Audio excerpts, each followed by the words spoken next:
पूजन शुरू करने के 2 घंटे पहले ही मैंने इसमें, जिसमें हम जवारे बोएंगे, जिसको खेतरी भी बोलते हैं, इसमें पूरा पानी भर के रख दिया था, जिससे कि ये मिट्टी का जो पॉट है अच्छे से इसको ऑब्ज़र्व कर लेगा, मॉइस्चराइज हो जाएगा। और ये भी 2 घंटे पहले जो जौ है उनको भी पानी में मैंने भिगा के रख दिया था।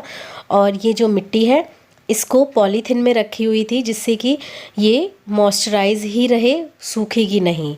उसके बाद अब मैंने पूजन स्टार्ट किया है। तो सबसे पहले मैं गणपति जी की स्थापना कर रही हूँ, क्योंकि वो हमारे प्रथम पूज्य होते हैं। तो जो कलश है उसमें मैंने 2.5 कलावा बांधा हुआ है। कहते हैं 2.5 कलावा बांधना बहुत ही शुभ होता है। ऐसा इतनी नॉलेज मुझे तो नहीं है, लेकिन पंडित जी ने जब से बताया है मैं 2.5 कलावा ही बांधती हूँ। अब इसमें 9 बार जल भरूंगी, 8 बार मैं थोड़ा थोड़ा डालूंगी और बोलते रहना होता है ओम दुर्गाय नमः, ओम दुर्गाय नमः, ओम दुर्गाय नमः। और 9वीं बार इसको तब तक डालना है जब तक ये हमारा पूरा कलश भर नहीं जाता है। अब हम इसमें रोड़ी, अक्षत, मिष्ठान, फल फूल जो भी आप अर्पण करना चाहते हैं वो आपको चढ़ाना है। और जो ये आम के पत्ते हैं इनमें भी सभी पान, जो आम के पत्ते हैं इसमें मैंने सिंदूर लगाया हुआ है। उसके बाद उसके ऊपर चावल चढ़ाए हुए हैं। और जो भी आपकी श्रद्धा है, जो भी आपके मन में आस्था है, वो आप जो है अपनी विश कर सकते हैं, क्योंकि प्रथम पूज्य हमारे गणपति जी ही हैं। सब सारे जो कार्य संपन्न होते हैं वो सबसे पहले इन्हीं की पूजा से होते हैं। अब ये मैंने उसको, कलश को पूरा ढक के रख दिया है।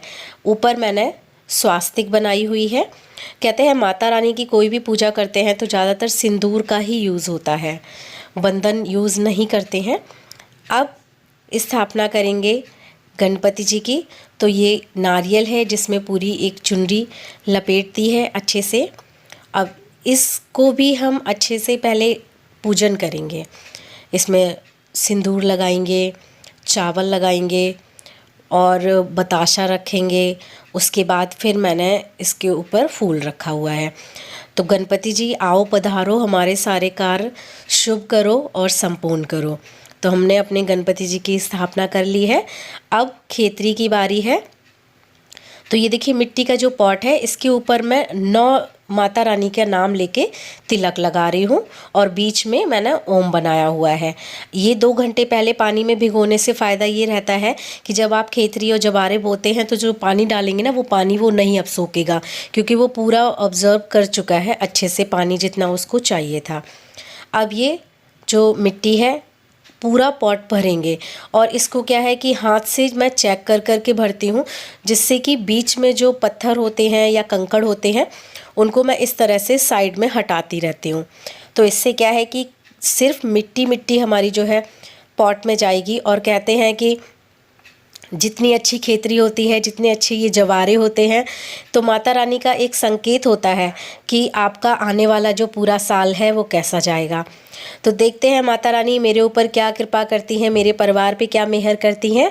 वो तो पता चलेगा 9वें दिन की कैसे जवारे होंगे, कैसी इनकी कृपा रहेगी।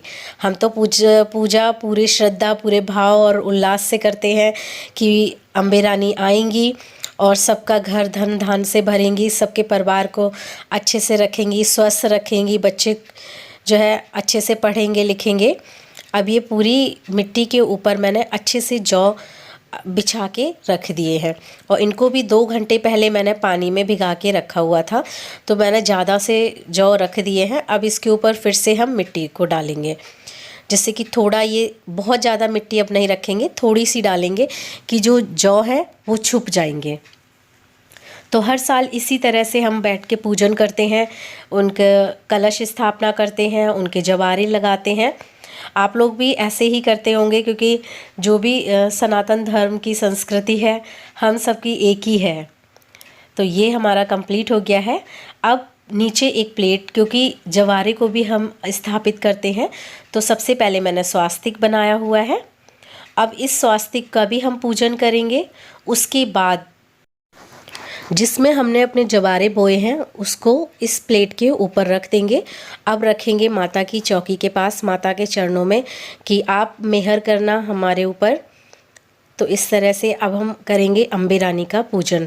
तो 3 बार मैंने जो है जय माता दी दुर्गाय नमः करके उनको तिलक लगाया हुआ है। अब चावल चढ़ाए हुए हैं, अब हम पहनाएंगे उनको माला। तो ये गेंदे की माला लेके आई हुई थी जो मैंने इनको चढ़ाई हुई है। अब जो भी श्रद्धा अनुसार हम इनको चढ़ाना चाहते हैं, मैंने उनको फल फूल मिठाई वो सब रखी हुई है। अब पूरा श्रृंगार का सामान रख लेती हूँ मैं, जो हम अम्बे रानी को चढ़ाएंगे। तो सारी चीज़ें मैं अब पॉलीथीन से निकाल के इस दलिया में रख रही हूँ, जिससे कि हम माता रानी के चरणों में अर्पण कर सकें। और हे अम्बे रानी, मेरे ऊपर इतनी मेहर रखना, सभी जो भी सुहागन औरत इस वीडियो को देख रही है सब पे इतनी मेहर रखना कि जब तक हम जिंदा रहें इसी लाल सुहाग को आपके ऊपर चढ़ाते रहें और हम पे ये लाल सुहाग हमेशा सजता रहे। तो अब इसका जो है सुहाग का पहले सामान पूरा पूजन कर लेंगे। जिस तरह से हम कलश की पूजन करते हैं उसी तरह से अब संकल्प लेना है अपने मन में, माता रानी को याद करना है और उनके श्री चरणों में उनके अर्पण कर देना है कि हमारे सुहाग को अच्छा रखिए, हमारे पति की लंबी उम्र हो, जिससे कि हम हर साल जोड़े में बैठ के आपका पूजन कर सकें। अब ये पंचमेवा है जो मैंने माता रानी के भोग रखा हुआ है। अब ये पान है जिसके ऊपर सबसे पहले तो मैंने ओम लिखा है। अब सुपारी, लौंग, इलायची, बताशा, जब हम माता रानी का भोग लगाएंगे उस समय कपूर जला के हम उनको ये पूरा देंगे। उससे पहले मैंने हवन की तैयारी की हुई है। तो लोहे का तसला है, उसके ऊपर मैंने स्वास्तिक बनाया हुआ है, पूरा पूजन किया है और फूल भी अर्पण कर दिए हैं। अब नीचे क्या है कि तसले की वजह से सबसे पहले तो मैंने धूप को बिछा लिया है और इस धूप में पहले से ही मैंने सारी मेवा मिक्स करके रख ली हुई थी। और जो हवन सामग्री है इसमें मैंने जौ, चीनी, चावल ये सभी पहले से ही मिक्स कर लिए थे। अब सारी तैयारियां हमने कर ली हैं, हवन भी हमारा कंप्लीट हो गया है। अम्बे रानी की आरती भी हो गई है। तो ये है आरती जो कि आप सभी लोगों के लिए है। आप सब लोग भी माता रानी की आरती लीजिए, अपनी अरदास लगाइए, अपनी अर्जी लगाइए। अम्बे रानी हर घर में आती हैं, पूरे 9 दिन एक एक बार सबके घर में फेरा डाल के जाती हैं। तो हम दोनों लोगों ने बैठ के बहुत ही अच्छे से हवन किया हुआ है। और अम्बे रानी की मेहर इतनी है कि जो सिर्फ 5 लकड़ी रखी हुई थी हमने, आम की लकड़ी से जो हवन करते हैं, उससे ही हवन इतना अच्छा हुआ है, इतनी तेज लौ से हुआ है कि जब हम पूरा हवन कर रहे थे तो उनके आगे बैठना मुश्किल हो गया था, इतनी गर्मी उनके उससे आ रही थी। तो ये अम्बे रानी का भोग है जो हमने दिया हुआ है उनको कपूर जला के, आओ मैया जी भोग लगाओ मैया जी।